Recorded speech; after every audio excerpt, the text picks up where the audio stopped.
So next is going to be, we're getting into the not quite as important, but Big Ten running backs.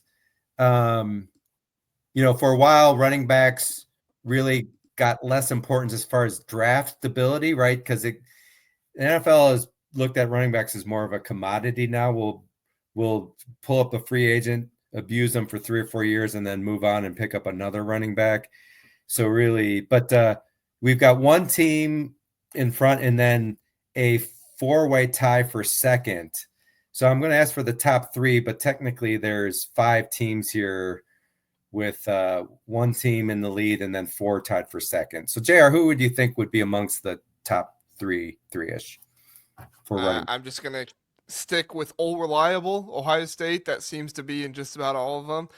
I want to say Penn State, but Penn State has had Nicholas Singleton and Katron Allen for years now. So I'm guessing they've not had any running backs drafted in like the past 3 or 4 years. So that could impact them. I'm not going to say Penn State. I'll say Ohio State, Wisconsin, and let's go Michigan. You said there's 4 tied for second place? Yes. Ohio State, Wisconsin, Michigan. Let's say, what's that? Iowa, US. No, it wouldn't be USC. You're trying to think of a West Coast team. UCLA. Let's say UCLA. Deshaun Foster, head coach there. Maybe they've got something going on. And I'd say Washington after that. Okay, let's see if we get some comment. Let me make some comments while we see if others give their opinion. Penn State, I could tell you, right idea that they're not in the top 5, or they're tied for 9th or whatever with only two picks over the last 10 years, and one of them was Saquon Barkley, who went 2nd overall in 2018. So a little pent up demand for them there. Your other guesses were, let's see, OSU, PSU, Iowa. So Iowa is actually, this is an incredible stat. Iowa's had 0 the last 10 years. Do you believe that, running backs? Wow. Well, Caleb Johnson will change that. Congratulations, Caleb Johnson. It kind of shows that Iowa, with a good offensive line, you can, anyone can run for yardage, not be that super talented, not even get drafted, right, and still have success. PSU, OSU, and Michigan, those are all. PSU again is tied for 10th, so they're not. Wisconsin is in the top five there, so you're nailing that one pretty well.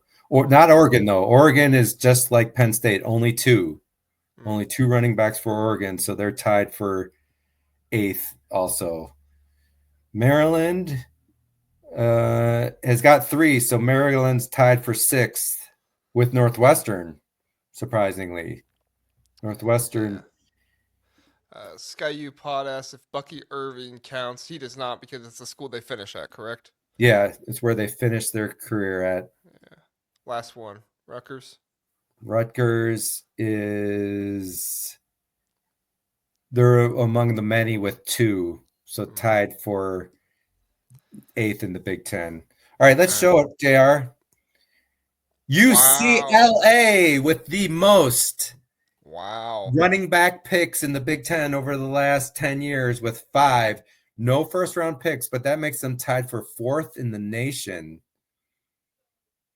So 4 tied for 2nd. So you got USC with 4, Wisconsin with 4, including 1 first-round pick. That was Melvin Gordon back in the day.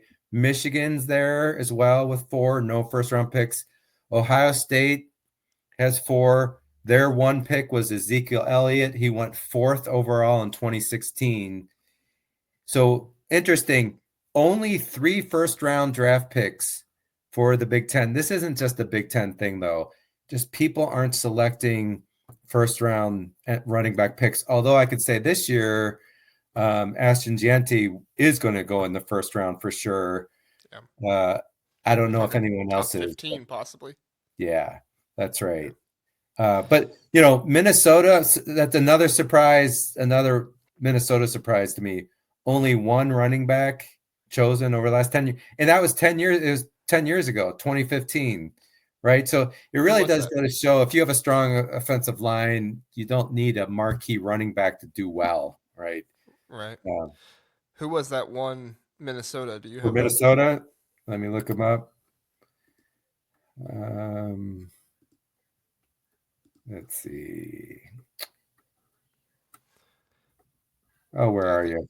I think it's interesting. Michigan has all 4 of theirs in the past 4 drafts. Really, Jim Harbaugh really got that going, and Ohio State hasn't had any the past 3 because Travion Henderson has, he's basically been like Nick Singleton and Katron Allen, where thankfully for them, they had some more before that. Who'd they have? J.K. Dobbins, Master T. I don't think Master Teague was drafted. No, he was not drafted.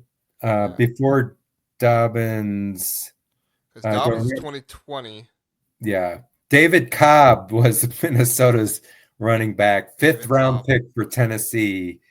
David Cobb. So don't Trey even. Sermon for Ohio State. He was the Oklahoma running back that transferred he got in. Picked. Yeah. Yep. So who was before Dobbins then? Let's see. Dobbins. Mike Weber got drafted in the 7th round. Actually, Sermon's looks like Trey Sermon's 3rd round. Yeah. 3rd round. Yeah. He got injured and didn't really recover after that. It's unfortunate for him. But that's what happens in the NFL when you're a running back, right? I mean, you get injured and it's just move on to the next guy pretty much. I mean, they're really disposable players.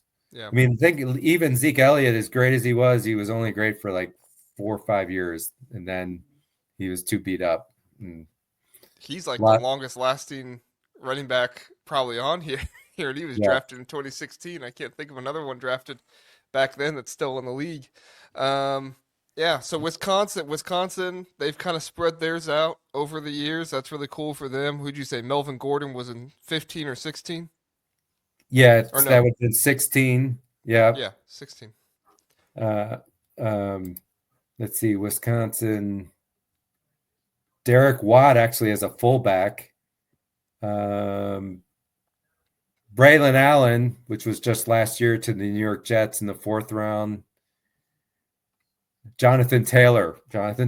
Just think, as good as Jonathan Taylor has been for Indianapolis, 2nd round pick, he went 41st overall.